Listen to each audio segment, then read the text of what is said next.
I was wondering, like, what's it like to have Cosmos so well received by the public?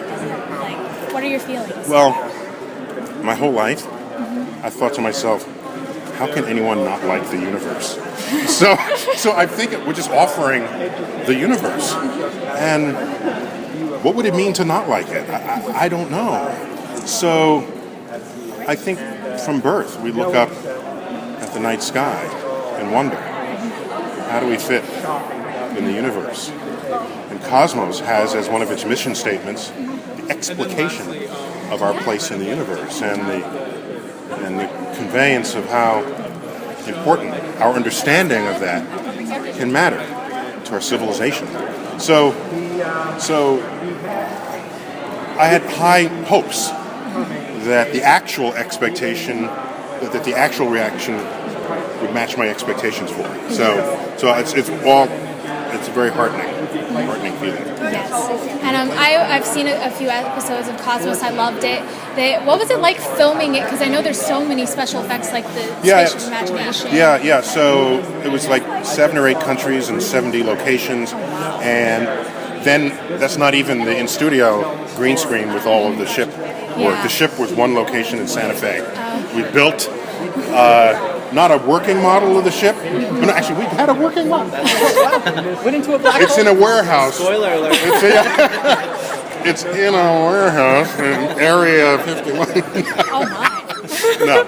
So that was, for me, the most fun part, because the director's telling me, okay, the sun is out that way and the galaxy's out that way. Yeah. And so I put these images in my head because I study them, I research on them. And so it was fun creating the universe in my head and then talking about it even though I'm not looking at it. That was just kind of fun to do. But all of this, yes, it was a huge investment in visual effects, because I can't just hand you a black hole. It's not, the universe is not a set of artifacts that I can put on display.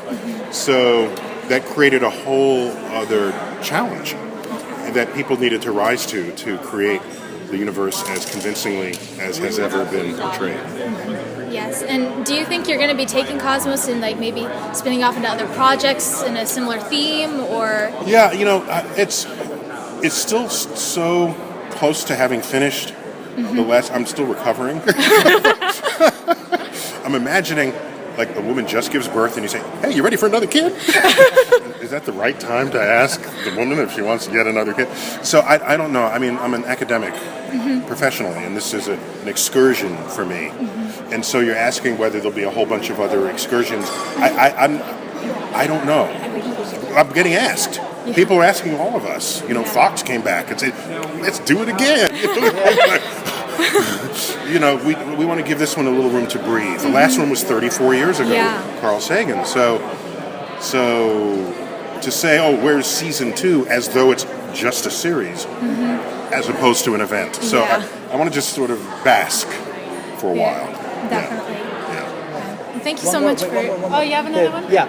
Is he allowed to ask a question? Well, Yeah. Okay.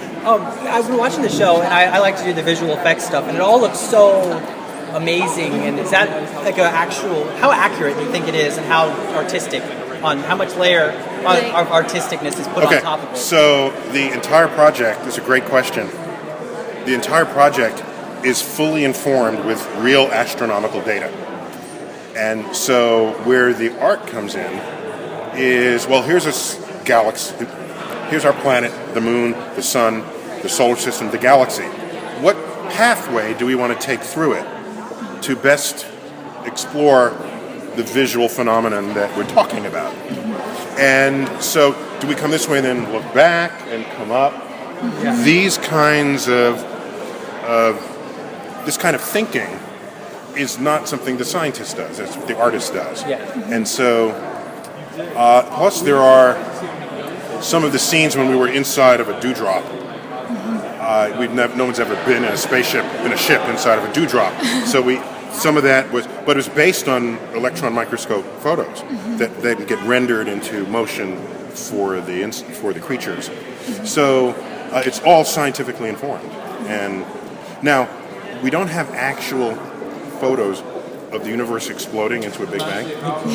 So we we put that in. Is there something? I'm with Hollywood Life. Is there Okay. something that you need to see in your lifetime, or prove in your lifetime that you may have not seen before? Or Oh yeah. Like, I'm looking for life elsewhere in the universe. Well, who isn't? I'm not.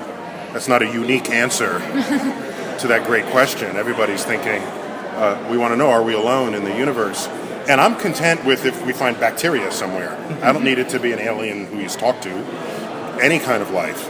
And it would be intriguing if we learned that its identity is not encoded in DNA, for example. That would explode biology and turn it in a good way, and create whole other pathways of research.